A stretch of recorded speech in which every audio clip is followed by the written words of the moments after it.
दोस्तों, क्या आपको भी लगता है कि स्कूल में हमें जो इतिहास पढ़ाया गया वो पूरी तरह सच था? अगर हाँ, तो ये वीडियो आपकी आंखें खोलने वाला है, क्योंकि आज हम आपको बताएंगे इतिहास के वो सबसे बड़े झूठ जिन्हें सच मानकर हमने एग्जाम में रट्टा मार लिया। तो तैयार हो जाइए, क्योंकि ये सफर होने वाला है चौंकाने वाला और मजेदार। इस वीडियो को देखने के बाद आप भी कहेंगे, अरे यार, ये तो हमने कभी सोचा ही नहीं था। चलिए शुरू करते हैं। दोस्तों, याद है वो कहानी जो बचपन से सुनते आ रहे हैं? न्यूटन पेड़ के नीचे बैठे थे, अचानक एक सेब गिरा और तब उनके दिमाग में गुरुत्वाकर्षण का ख्याल आया। वाह, क्या कहानी है। लेकिन दोस्तों, सच्चाई तो ये है कि न्यूटन कोई आम आदमी नहीं थे, वो तो जीनियस थे भाई। क्या आपको लगता है कि सिर्फ एक सेब गिरने से कोई इतनी बड़ी खोज कर सकता है? गुरुत्वाकर्षण को समझने के लिए न्यूटन ने सालों साल रिसर्च की, गणित लगाया, तब जाकर कहीं जाकर उन्हें सफलता मिली। असलियत में न्यूटन ने अपनी किताब प्रिंसिपिया में कहीं भी सेब का जिक्र नहीं किया है। तो दोस्तों, ये सिर्फ एक फिल्मी कहानी है जिसे हम सच मानते आ रहे हैं। लेकिन इसका ये मतलब नहीं है कि न्यूटन महान नहीं थे। उनके बिना तो आज हम विज्ञान में इतने आगे नहीं होते। लेकिन जरूरी है कि हम सच्चाई को पहचानें। तो अगली बार जब भी आपको कोई कहानी सुनने को मिले तो उसे बिना सोचे समझे सच मत मान लेना। खुद रिसर्च करो, सवाल पूछो और तब जाकर किसी नतीजे पर पहुंचो। दोस्तों, बचपन से हमें यही सिखाया गया है कि थॉमस एडिसन ने बल्ब का आविष्कार किया था। लेकिन दोस्तों, ये भी एक आधा अधूरा सच है, क्योंकि एडिसन से पहले भी कई वैज्ञानिक बल्ब बनाने की कोशिश कर चुके थे। हाँ, ये सच है कि एडिसन ने बल्ब को बेहतर बनाया, उसकी रोशनी को टिकाऊ बनाया और उसे आम लोगों तक पहुंचाने में महत्वपूर्ण भूमिका निभाई। लेकिन असली हीरो तो वो थे जिन्होंने इस दिशा में पहला कदम बढ़ाया। दोस्तों, बल्ब के आविष्कार का सेहरा कई लोगों के सिर जाता है। जैसे कि ब्रिटिश वैज्ञानिक हम्फ्री डेवी ने 1802 में पहली बार बिजली से चमकने वाला दीपक बनाया था। इसके बाद कई और वैज्ञानिकों ने बल्ब को बेहतर बनाने की कोशिश की और आखिरकार 1869 में एडिसन ने एक ऐसा बल्ब बनाया जो सस्ता, टिकाऊ और आसानी से बन सकता था। तो दोस्तों, ये थी बल्ब के आविष्कार की सच्ची कहानी। अब आप खुद ही तय करें कि बल्ब का असली हीरो कौन है। दोस्तों, स्कूल में हमें बताया गया था कि 1492 में क्रिस्टोफर कोलंबस ने अमेरिका की खोज की थी। लेकिन दोस्तों, ये बात भी पूरी तरह सच नहीं है, क्योंकि कोलंबस से पहले भी कई लोग अमेरिका पहुंच चुके थे। जी हाँ, आपने बिल्कुल सही सुना। दोस्तों, अमेरिका की खोज का श्रेय वाइकिंग्स को जाता है।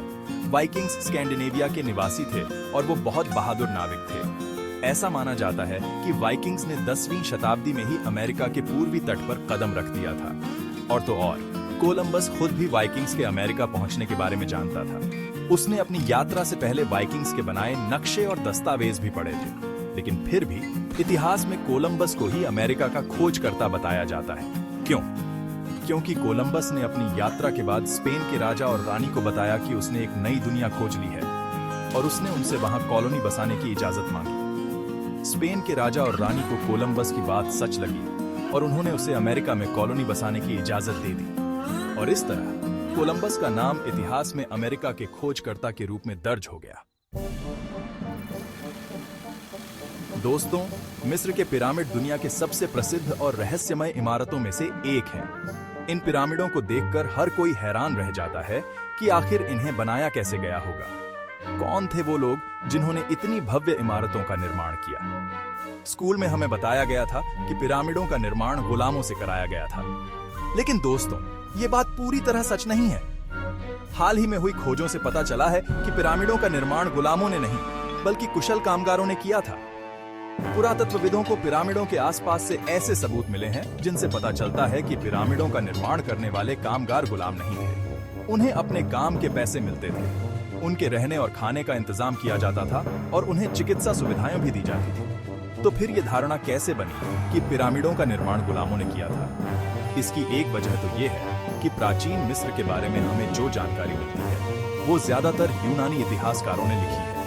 और यूनानी लोग मिस्र के लोगों को अपने से नीचा समझते थे। लेकिन सच्चाई तो ये है कि मिस्र के लोग बहुत ही प्रगतिशील थे। उन्होंने कला, विज्ञान और स्थापत्य कला में काफी तरक्की की थी। पिरामिड उनकी प्रतिभा और कौशल का जीता जागता उदाहरण है। दोस्तों, नेपोलियन बोनापार्ट ये नाम सुनते ही दिमाग में एक छोटे कद के लेकिन तेज दिमाग वाले शासक की तस्वीर उभरती है। लेकिन दोस्तों, क्या आप जानते हैं कि नेपोलियन की हाइट को लेकर जो बात हमें बताई जाती है वो सच नहीं है? जी हाँ, आपने बिल्कुल सही सुना। नेपोलियन की हाइट को लेकर बहुत भ्रम फैलाया गया है। हमें बताया जाता है कि नेपोलियन की हाइट सिर्फ 5 फीट 2 इंच थी, लेकिन सच्चाई तो यह है कि नेपोलियन की हाइट 5 फीट 7 इंच थी। अब आप सोच रहे होंगे कि फिर ये गलतफहमी कैसे हुई? तो दोस्तों, इसकी वजह है माप की अलग अलग इकाइयां। उस जमाने में फ्रांस में हाइट फ्रेंच इंच में मापी जाती थी, जबकि इंग्लैंड में ब्रिटिश इंच में, और एक फ्रेंच इंच एक ब्रिटिश इंच से थोड़ा बड़ा होता है। जब नेपोलियन की हाइट को फ्रेंच इंच से ब्रिटिश इंच में बदला गया तो वो 5 फीट 2 इंच निकली। लेकिन ये गलत था। नेपोलियन की वास्तविक हाइट 5 फीट 7 इंच थी, जो उस समय के हिसाब से औसत से ज्यादा थी। लेकिन नेपोलियन के दुश्मनों ने उनकी छवि खराब करने के लिए उनकी हाइट का मजाक उड़ाया और उन्हें छोटा आदमी बताकर प्रचारित किया। हालांकि नेपोलियन ने अपने कार्यों से दुनिया में अपनी एक अलग पहचान बनाई। वो एक महान रणनीतिकार, शासक और नेता थे। उन्होंने फ्रांस को नई ऊंचाइयों पर पहुंचाया। उनकी हाइट उनकी क्षमता और योग्यता पर कोई प्रभाव नहीं डाल सकी। दोस्तों, ये बात तो आपने जरूर सुनी होगी कि पुराने जमाने में लोग सोचते थे कि धरती छपटी है। लेकिन दोस्तों, क्या आप जानते हैं कि ये बात बिल्कुल गलत है? जी हां, आपने बिल्कुल सही सुना।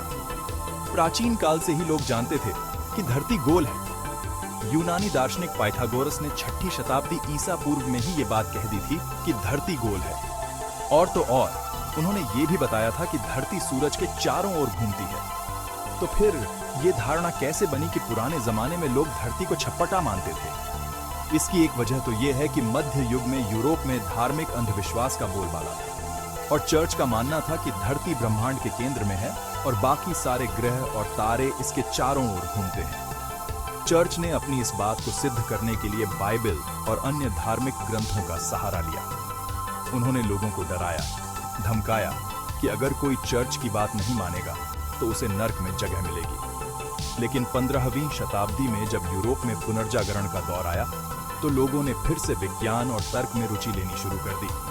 उन्होंने प्राचीन यूनानी ग्रंथों का अध्ययन किया और पाया कि प्राचीन काल में ही लोग जानते थे कि धरती गोल है। और इस तरह धीरे धीरे ये धारणा खत्म होने लगी कि पुराने जमाने में लोग धरती को छपटा मानते थे। दोस्तों, चीन की दीवार दुनिया की सबसे लंबी दीवार। ऐसा कहा जाता है कि इसे अंतरिक्ष से भी देखा जा सकता है। लेकिन दोस्तों, क्या आप जानते हैं कि ये बात भी एक मिथक है? जी हाँ, आपने बिल्कुल सही सुना।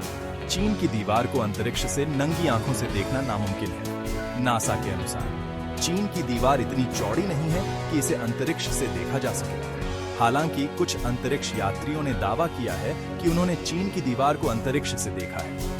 लेकिन वैज्ञानिकों का कहना है कि हो सकता है कि उन्होंने चीन की दीवार नहीं, बल्कि कोई नहर, सड़क या रेल लाइन देखी हो। तो फिर ये धारणा कैसे बनी कि चीन की दीवार को अंतरिक्ष से देखा जा सकता है? इसकी एक वजह तो ये है कि चीन की दीवार बहुत लंबी है। इसकी लंबाई करीब 21,196 किलोमीटर है। इसलिए लोगों को लगता है कि अगर कोई चीज इतनी लंबी है तो उसे अंतरिक्ष से जरूर देखा जा सकता होगा।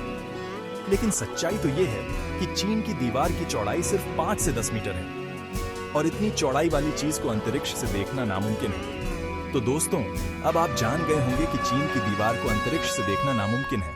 ये सिर्फ एक मिथक है। तो दोस्तों, देखा आपने, इतिहास की कितनी सारी बातें झूठ निकली। मतलब हम तो इन कहानियों को सुनकर ही पले बढ़े हैं और अब पता चल रहा है कि ये सब झूठ था। लेकिन दोस्तों, इसमें बुरा मानने वाली कोई बात नहीं है, क्योंकि गलतियां सबसे होती हैं। जरूरी ये है कि हम सच्चाई जानने की कोशिश करें। हमें जो स्कूल में सिखाया गया वो हमेशा सच नहीं होता। इसलिए जरूरी है कि हम हर जानकारी को सवालों की नजर से देखें और खुद रिसर्च करें, क्योंकि दोस्तों, सच जानना हमारा अधिकार है। और कौन जानता है, हो सकता है कि आप भी किसी बड़े झूठ का पर्दाफाश कर दें। अगर आपको ये वीडियो पसंद आया तो इसे लाइक और शेयर जरूर करें और ऐसे ही मजेदार और रोचक वीडियो देखने के लिए हमारे चैनल को सब्सक्राइब करना ना भूलें। मिलते हैं अगले वीडियो में एक और नए टॉपिक के साथ। तब तक के लिए जय हिंद।